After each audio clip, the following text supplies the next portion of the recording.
Sometimes you will be able to factor a GCF before factoring a polynomial, and you actually need to do that if you can in order to factor the polynomial completely.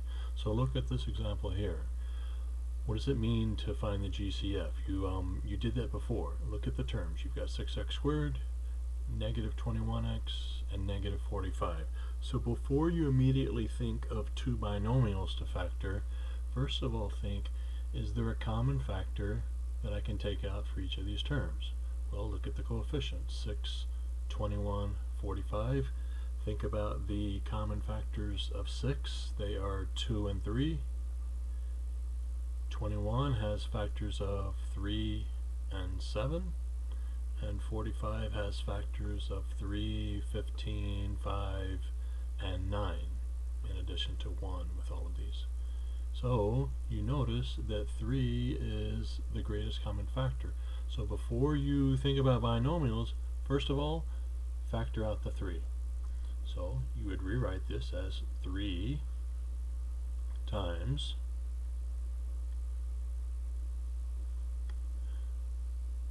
3 times 2x squared, that gives you 6x squared, minus 3 times 7 gives you the 7x, minus 3 times 15 gives you 45. And now you're ready to factor that trinomial just like you were doing before. So you do the same thing. Just remember this 3, you always need to start with the 3 on the outside. So you could think about factors of 2x squared. Well, that's simple. You've only got one choice, 2x and x. And now think about the minus 15. In order to get negative 15, one has to be positive, one has to be negative. So you could say, alright, I'm going to make this 2x plus, make this x minus, and then think about what are the factors of 15.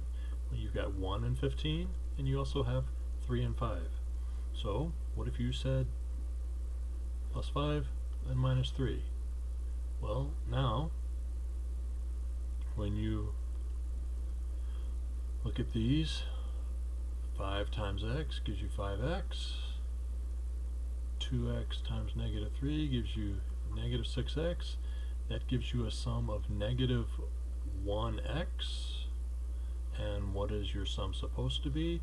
You're looking for a sum of negative 7x, so that obviously doesn't work. Then you could try just switching this around. You guys, for the most part, did really good work on what you were doing yesterday, so it seems like you're pretty comfortable with this. I'm sorry, I'm trying to talk and write. Let's just change the sign. Let's make that minus 5 and x plus 3. Well, now look at those. Negative 5x and 2x times 3 is plus 6x. That gives you a sum of positive 1x. Again, that doesn't give you the negative 7x, so you now need to consider some different ones. And what if you put the 3 here and the 5 here? So you went 3 times 2x plus 3 and x minus 5. Now when you look at this, you see that 3 times x gives you the 3x, the 2x times the minus 5 gives you minus 10x, and 3x minus 10x gives you minus 7x. So your correct complete factorization for that would be 3 times the product of those two binomials. Alright, let's look at one more. Now we have this 24x squared plus 32x minus 6. So again, before you go straight to binomials, you need to think, can I take out a GCF from these three terms? So looking at those three terms, I like to start with the smallest number. First of all, is 6 a factor of 32? No. Right? So now think about what are the factors of 6. They're 2 and 3. Is 3 a factor of 32? No. So 2 is going to be the greatest common factor for this trinomial. So you could start by factoring out 2. So that leaves you with 12x squared plus 16x minus 3. Now when you look at these three terms in the middle, 12x squared, 16x minus 3, there's no more GCF there, so you know that's what you want to work with. So now you're ready to do the same thing. So you can just start thinking about all your different possibilities. You first of all want to think about the factors of 12x squared. You're going to have several to try. You could think 12x times x. You could think 6x times 2x. You could think 4x times 3x. There's no way of knowing which one is the correct one. So I said, alright, I'm going to start by trying with 4x and 3x.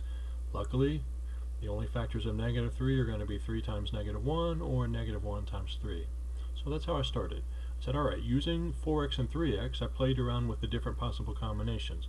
So I could have put a plus 3 and a minus 1 here. If you did that, that gives you 9x. And then the 4x times negative 1 would give you the minus 4x. Well, what are we looking for? We're looking for a sum of 16x. So that obviously does not give us 16. So that one's wrong. So I said, alright, I'm going to switch the signs and make this negative 3 and plus 1. Well, now you've got negative 9x and plus 4x. Again, that doesn't give you negative 16x. So I said, alright, I'm going to switch the order of the 1 and the 3. I'm still going to keep the 4x and the 3x, but I'm now going to try 1 here and 3 here. So now that gives you 3x. The 4x times negative 3x gives you negative 12x. 3 minus 12 isn't 16. That doesn't work. So the last possibility using 4x and 3x would be to make the 1 negative and the 3 positive. And if you try that, that gives you negative 3x and plus 12x. Again, that does not give you 16x. So using 4x and 3x, that doesn't work. Took a few minutes, but you've got to be patient and be willing to try them. So I'm thinking, well, now what if we try 6x and 2x? Here's the original trinomial again. So I'm thinking the factors of 12x squared would be 6x and 2x. So what happens now? 3x and 2x is 6x. 6x and negative x is negative 6x. So that gives you 0. So that doesn't work. So I said, alright, I'm going to change the signs. Make this minus 3. That gives you negative 6x. And make that plus 1. That gives you plus 6x. Obviously that's still a 0 pair. That doesn't make 16. So now switch the 1 and the 3. I put the plus 1 here, so that gives you 2x. Negative 3 times 6x is negative 18x. That gives you negative 16x. That's getting close. So if you then make the 1 negative and the 3 positive, that will then give you negative 2x and positive 18x, which combines to make 16x, which will be your middle term. So that is your complete factorization for the trinomial here. So on the problems that you're working on today, you need to be thinking about, can you take out a GCF before you start looking for binomials? All right?